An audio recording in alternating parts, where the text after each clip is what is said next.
The Colloquy of Monos and Una by Edgar Allan Poe. S. Ophocles antig, these things are in the near future. Una born again. Monos, yes, fairest and best beloved Una born again, these were the words upon whose mystical meaning I had so long pondered, rejecting the explanations of the priesthood, until death himself resolved for me the secret. Una, death. Monos, how strangely sweet, Una, you echo my words. I observe too a vacillation in your step, a joyous inquietude in your eyes. You are confused and oppressed by the majestic novelty of the life. Eternal, yes, it was of death I spoke, and hear how singularly sounds that word which of old was wont to bring terror to all hearts, throwing a mildew upon all pleasures. Una, our death, the spectre which sate at all feasts, how often, Monos, did we lose ourselves in speculations upon its nature, how mysteriously did it act as a check to human blissing unto it, thus far and no farther, that earnest mutual love, my own Monos, which burned within our bosom, show vainly. Did we flatter ourselves, feeling happy in its first upspringing, that our happiness would strengthen with its strength? Alas, as it grew, so grew in our hearts the dread of that evil hour, which was hurrying to separate us forever. Thus, in time, it became painful to love. Hate would have been mercy then. Monos, speak not here of these griefs, dear, unamon mine, forever now. Una, but the memory of past sorrow, is it not present joy? I have much to say yet of the things which have been. Above all I burn to know the incidents of your own passage through the dark valley and shad. Monos, and when did the radiant Una ask anything of her? Monos, in vain I will be minute in relating, all but at what point shall the weird narrative begin? Una, at what point? Monos, you have said.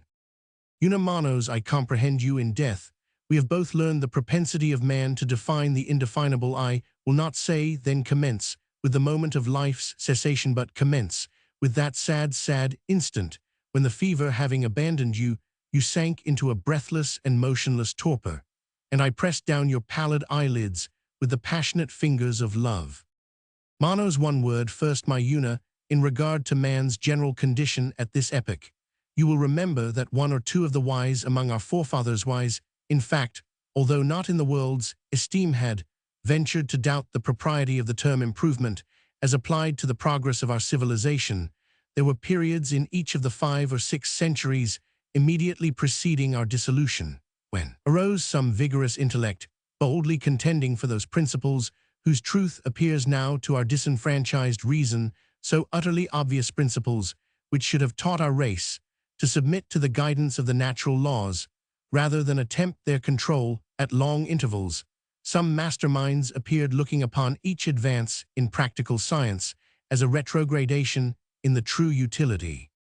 Occasionally, the poetic intellect, that intellect which we now feel to have been the most exalted of all, since those truths which to us were of the most enduring importance could only be reached by that analogy which speaks in proof tones to the imagination alone, and to the unaided reason bears no weight. Occasionally did this poetic intellect proceed a step farther in the evolving of the vague idea of the philosophically, and find in the mystic parable that tells of the tree of knowledge and of its forbidden fruit, death producing a distinct intimation that knowledge was not meet for man in the infant condition of his soul. And these men, poets, living and perishing amid the scorn of the utilitarian soft rough pedants, who arrogated to themselves a title which could have been properly applied only to the scorned. These men, the poets, pondered piningly, yet not unwisely, upon the ancient days when our wants were not more simple than our enjoyments were keen, days when mirth was a word unknown so solemnly deepened, was happiness surely august, and blissful days when blue rivers ran undammed between hills unhewn into far forest solitudes, primeval, odorous, and unexplored. Yet these noble exceptions from the general misrule served but to strengthen it by opposition. Alas, we had fallen upon the most evil of all our evil days, the great movement that was the cant termwent on a diseased commotion, moral and physical. Arts arose supreme, and once enthroned cast chains upon the intellect, which had elevated them to power. Man, because he could not but acknowledge the majesty of nature, fell into childish exultation at his acquired and still increasing dominion over her elements even while he stalked a god in his own fancy.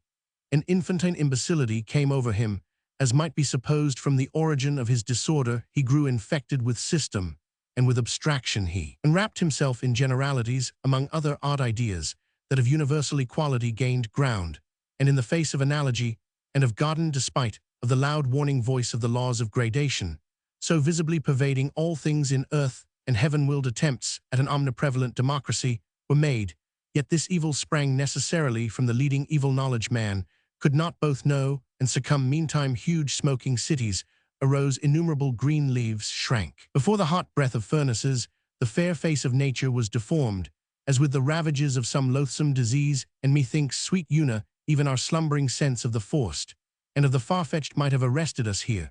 But now it appears that we had worked out our own destruction in the perversion of our taste, or rather in the blind neglect of its culture in the schools, for in truth it was at this crisis that taste alone, that faculty which hold middle position between the pure intellect and the moral sense, could never safely have been disregarded. It was now that taste alone could have led us gently back to beauty, to nature, and to life. But alas for the pure contemplative spirit and majestic intuition of Plato, alas for the which he justly regarded as an all-sufficient education for the soul, alas for him and for it, since both were most desperately needed when both were most entirely forgotten or despised. One Pascal, a philosopher whom we both love, has said, how trulic tout noter raisonnement si reduit a ceder o sentiment, and it is not impossible that the sentiment of the natural, had time permitted it, would have regained its old ascendancy over the harsh mathematical reason of the schools. But this thing was not to be prematurely induced by intemperance of knowledge. The old age of the world drew on this. The mass of mankind saw not, or living lustily, although unhappily affected not to see. But for myself, the earth's records had taught me to look for widest ruin as the price of highest civilization. I had imbibed a prescience of our fate from comparison of China, the simple and enduring, with Assyria, the architect, with Egypt, the astrologer, with Nubia, more crafty than either, the turbulent mother of all arts. In history, two of these regions I met with a ray from the future. The individual artificialities of the three latter were local diseases of the earth, and in their individual overthrows we had seen local remedies applied.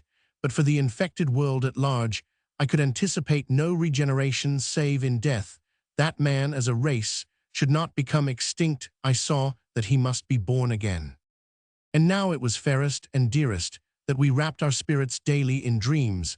Now it was that in twilight we discoursed of the days to come, when the art-scarred surface of the earth, having undergone that purification three, which alone could efface its rectangular obscenities, should clothe itself anew in the verdure and the mountain slopes and the smiling waters of paradise, and be rendered at length a fit dwelling place for man, the death-purged for man, to whose now exalted intellect there should be poison in knowledge, no more for the redeemed, regenerated, blissful, and now immortal, but still for the material man. You know well do I remember these conversations, dear Monos, but the epoch of the fiery overthrow was not so near at hand as we believed, and as the corruption you indicate did surely warrant us in believing men lived and died individually, yourself sickened and passed into the grave, and thither your constant Una speedily followed you. And though the century which has since elapsed, and whose conclusion brings us thus together, once more tortured our slumbering senses with no impatience of duration, yet, my Monos, it was a century still. Monos say rather a point in the vague infinity. Unquestionably, it was in the earth's dotage that I died, wearied at heart with anxieties which had their origin in the general turmoil and decay. I succumbed to the fierce fever after some few days of pain and many of dreamy delirium, replete with ecstasy, the manifestations of which you mistook for pain, while I longed, but was impotent to undeceive you. After some days, there came upon me, as you have said, a breathless and motionless torpor, and this was termed death by those who stood around me. Words are vague things. My condition did not deprive me of sentience. It appeared to me not greatly dissimilar to the extreme quiescence of him who, having slumbered long and profoundly, lying motionless and fully prostrate in a midsummer noon, begins to steal slowly back into consciousness through the mere sufficiency of his sleep, and without being awakened by external disturbances. I breathed no longer, the pulses were still, the heart had ceased to beat.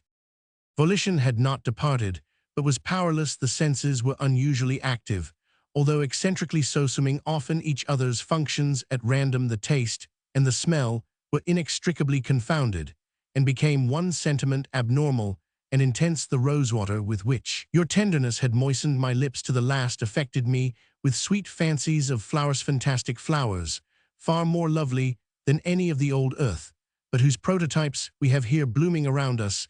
The eyelids, transparent and bloodless, offered no complete impediment to vision. As volition was in abeyance, the balls could not roll in their sockets, but all objects within the range of the visual hemisphere were seen with more or less distinctness. The rays, which fell upon the external retina or into the corner of the eye, producing a more vivid effect than those which struck the front or interior surface.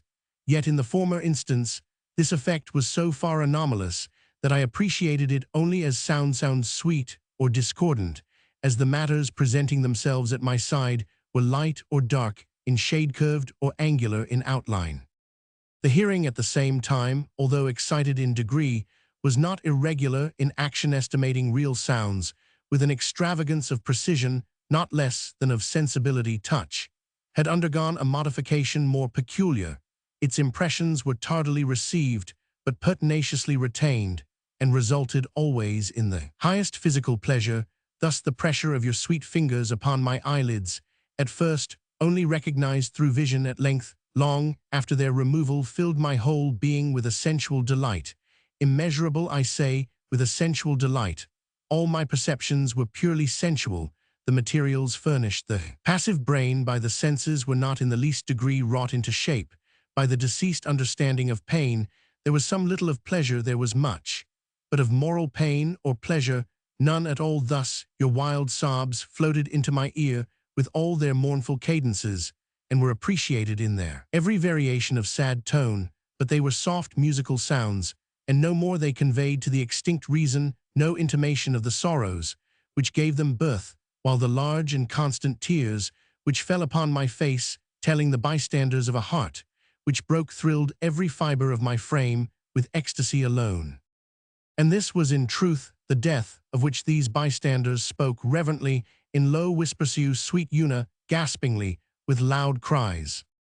They attired me for the coffin. 3 or 4 dark figures, which flitted busily to and fro, as these crossed the direct line of my vision. They affected me as forms, but upon passing to my side, their images impressed me with the idea of shrieks, groans, and other dismal expressions of terror, of horror, or of woe. You alone, habited in a white robe, passed in all directions musically about me.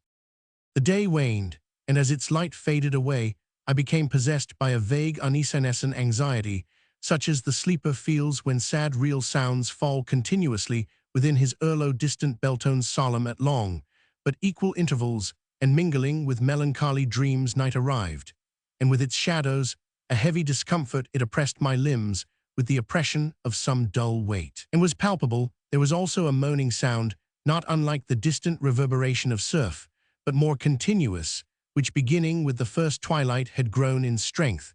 With the darkness, suddenly lights were brought into the room, and this reverberation became forthwith interrupted into frequent unequal bursts of the same sound, but less dreary and less distinct. The ponderous oppression was in a great measure relieved, and issuing from the flame of each lamp, for there were many there, flowed unbrokenly into my ears a strain of melodious monotone. And when now, dear Una, approaching the bed, upon which I lay outstretched, you sat gently by my side, breathing odor from your sweet lips, and pressing them upon my brow, there arose tremulously within my bosom, and mingling with the merely physical sensations which circumstances had called forth, a something akin to sentiment itself, a feeling that, half appreciating, half responded to your earnest love and sorrow. But this feeling took no root in the pulseless heart, and seemed indeed rather a shadow than a reality, and faded quickly away, first into extreme quiescence, and then into a purely sensual pleasure, as before. And now, from the wreck and the chaos of the usual senses, there appeared to have arisen within me a sixth, all perfect in its exercise. I found a wild delight, yet a delight still physical, inasmuch as the understanding had in it no part motion in the animal frame, had fully ceased, no muscle quivered, no nerve thrilled, no artery throbbed, but there seemed to have sprung up in the brain that of which no words could convey to the merely human intelligence, even an indistinct conception. Let me term it a mental pendulous pulsation. It was the moral embodiment of man's abstract idea of time, by the absolute equalization of this movementor, of such as Thishad, the cycles of the firmamental orbs themselves, been adjusted by its aid. I measured the irregularities of the clock upon the mantle and of the watches of the attendants. Their tickings came sonorously to my ears, the slightest deviations from the true proportion, and these deviations were omniprevalent, affected me, just as violations of abstract truth were wont on earth to affect the moral sense. Although no two of the timepieces in the chamber struck the individual seconds accurately together, yet I had no difficulty in holding steadily in mind tones and the respective momentary errors of each, and Thisthi's keen, perfect, self-existing sentiment of duration, this sentiment, existing as man could not possibly have conceived it to exist independently of any succession of events, this ideathis sixth sense, upspringing from the ashes of the rest, was the first obvious and certain step of the intemporal soul upon the threshold of the temporal eternity. It was midnight, and you still sat by my side. All others had departed from the chamber of death. They had deposited me in the coffin. The lamps burned flickeringly, for this I knew by the tremulousness of the monotonous strains. But suddenly these strains diminished in distinctness, and in volume. Finally, they ceased. The perfume in my nostrils died away. Forms affected my vision. No longer the oppression of the darkness uplifted itself from my bosom. A dull shock, like that of electricity, pervaded my frame, and was followed by total loss of the idea of contact. All of what man has termed sense was merged in the sole consciousness of entity, and in the one abiding sentiment of duration. The mortal body had been at length stricken with the hand of the deadly decay. Yet had not all of sentience departed, for the consciousness and the sentiment remaining supplied some of its functions by a lethargic intuition. I appreciated the direful change now in operation upon the flesh, and as the dreamer is sometimes aware of the bodily presence of one who leans over him, so, sweet Una, I still dully felt that you sat by my side. So too, when the noon of the second day came, I was not unconscious of those movements which displaced you from my side, which confined me within the coffin, which deposited me within the hearse, which bore me to the grave, which lowered me within it, which heaped heavily the mold upon me, and which thus left me in blackness and corruption to my sad and solemn slumbers with the worm. And here in the prison house, which has few secrets to disclose, there rolled away days and weeks and months, and the soul watched narrowly each second as it flew, and without effort took record of its flight, without effort and without object. A year past, the consciousness of being had grown hourly more indistinct, and that of mere locality had in great measure usurped its position. The idea of entity was becoming merged in that of place. The narrow space immediately surrounding what had been the body was now growing to be the body itself at length, as often happens to the sleeper by sleep, and its world alone is death imaged at length, as sometimes happened on earth to the deep slumberer, when some flitting light half startled him into awaking, yet left him half enveloped in dream. So to me, in the strict embrace of the shadow, came that light which alone might have had power to startle, light of enduring love. Men twirled at the grave, in which I lay darkling they up through the damp earth upon my mouldering bones. There descended the coffin of Una. And now again all was void. That nebulous light had been extinguished. That feeble thrill had vibrated itself into quiescence.